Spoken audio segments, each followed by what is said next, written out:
सांस्कृतिक कार्यक्रम असणाऱ्या कार्यक्रमामध्ये आपले जिल्हाधिकारी डान्स करतात, गार डोंगराची हवा. कलेक्टर साहेब, इथं माझा शेतकरी रात्रंदिवस डोळ्यात पाण्यानं कष्ट करतोय.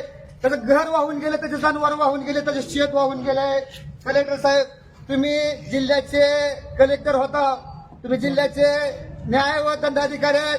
साहेब, 6 दिवस झाले एक माणूस आत्महत्या पुरात वाहून गेलाय.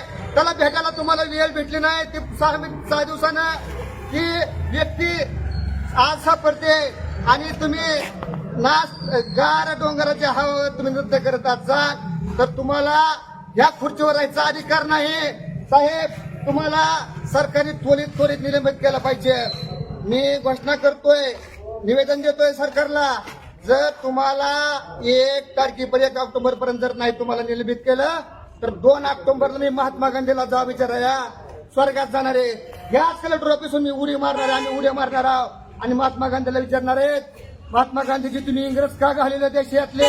कारण इंग्रजापेक्षा सुद्धा बेजबाबदार हे कलेक्टर आहेत.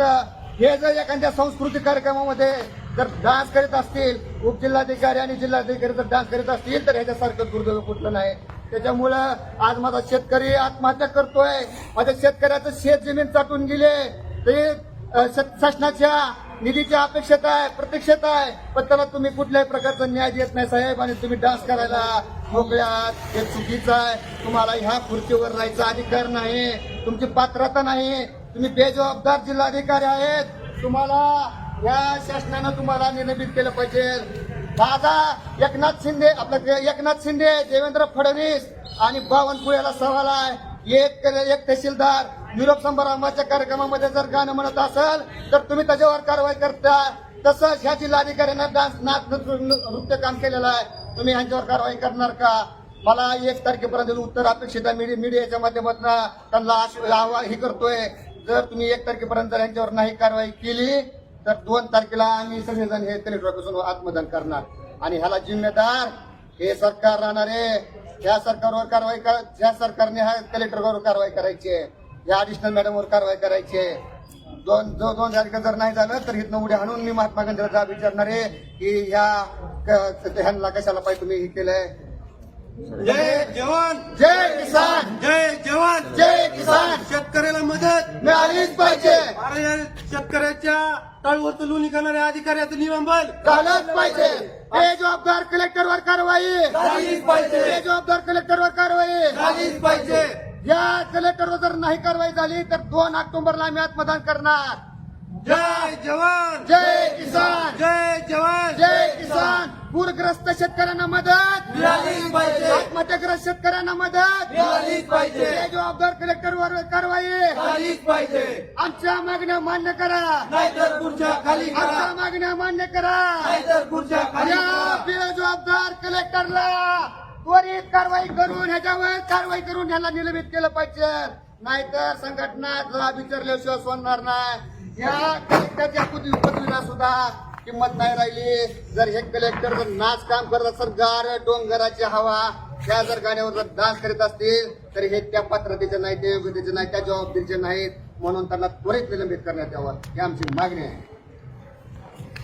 खासदार असेल, आमदार असेल, 2 वाजता गुंड आहे का पोलीस आहे ते? गुंड आहे का? कोण ठेवली ती पोलीस? जिल्हाधिकारी करलाय ना? काय समज होता? काय? आम्ही इथं खुर्ची टाकून आंदोलन करत होतो.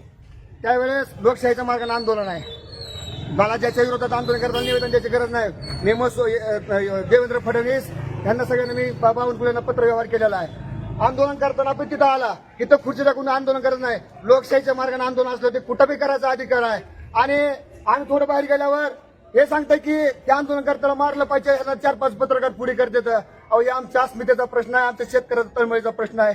1 रुपया निधी आणि शेतकऱ्याला भेटलेला नाही. त्याचं घरं उद्ध्वस्त झाले, त्याची घरं वाहून गेली, ती शेतं वाहून गेली. ज्या त्याच्या जनावरांवर उदरनिर्वाह चालत होता ती जनावर सुद्धा वाहून गेले, ती शेतकऱ्याची माझ्या. आणि ह्या शासन आम्हाला माराची भाषा करतंय. या गद्दार शासनाला आता आम्ही जाब विचारलेलं सोडणार नाही. हे पाटील म्हणून पोलीस आहे, आरडीसी मॅडमला तो बंदोबस्ताला आहे. यांनी ह्या माणसाला पुढे केलंय आणि आमच्यावर लाठीचार्ज करायचा ह्यांचा नियम हे होता, उद्देश होता. आम्हाला मारायचा ह्यांचा उद्देश होता. त्यांना आम्ही एसपी साहेबांकडे आता जाऊन ह्या पाटलाची तक्रार करतोय. जोपर्यंत ह्याला निलंबित करत नाही तोपर्यंत सोडणार नाही आता.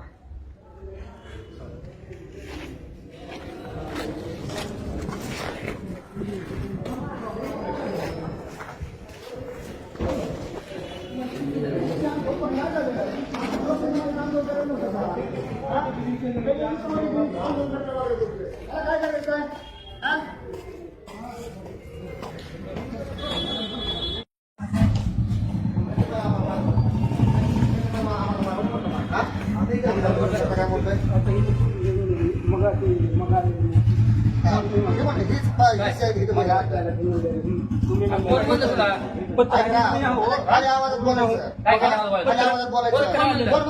आंदोलन करतोय.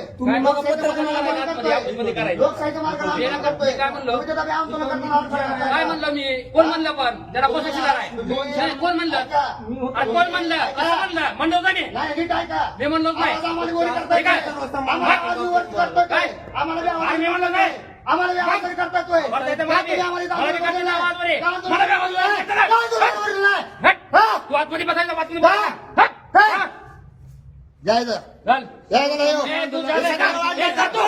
हट. शेतकरी काय करतोय? शेतकरी काय हात लावून म्हणतो? बघ. हात लावून बघ. तू साहेब हात लावून बघ. आतमध्ये हात जातो. लावून बघ तू. हट. हात लावून बघ. आतमध्ये जातो. हा? मला माझ्या विषयी हा? जातो. हात लावून बघ तू. माझ्या विषयी काय जातो. घेऊन? माझ्या विनात हा? जातो. तुला हट. हट. चला, हेच तर दोन नाटकाची आतमध्ये करायची, माझ्या विनात करायचं नाही. चला, हेच तर ठीक आहे? काय विषय जातो विषयी जा. हा? आणि जा रे सीधा बाबीजी. हेच तर जा ना. हा? मी माझी ड्युटी करायला येतोय. मी काय ड्युटी ड्युटी? करायला आलोय. काय आंदोलन करत नाही आम्हाला? करणार आंदोलन. लोकशाहीच्या मार्गाने आंदोलन होतं. लोकशाहीच्या मार्गाने आंदोलन होतं. आतमध्ये कर तू. हा? आतमध्ये कर. हा? हे करा तू. आंदोलन करू, माझा प्रश्न हा. आहे. तू मला बोलत नाही असता. माझा प्रश्न आंदोलन काय करायचं ते? माझी ड्युटी करतो. माझा प्रश्न आंदोलन करायचं. हा. काय मारा? तुम्ही माझ्या मारायला आला. ठीक आहे? हा. माझ्या अंगावर तुम्ही आला. इथं एकटं तुम्ही अंगावर खुर्ची येऊन मारायला लावा, चेअर मारायला लावा. इथं खुर्ची येऊन मारायला लावा तुम्ही. ठीक आहे? इथं फक्त हात घालून मारायला लावा. हा? कोण काय म्हणलं? मी माझी ड्युटी करतोय. हा. कार्यालयामध्ये. सामान्य आंदोलकाला मला काय पद्धत आहे का ही? शांततेतच होतं की ते म्हणते आंदोलकाला मारलं पाहिजे.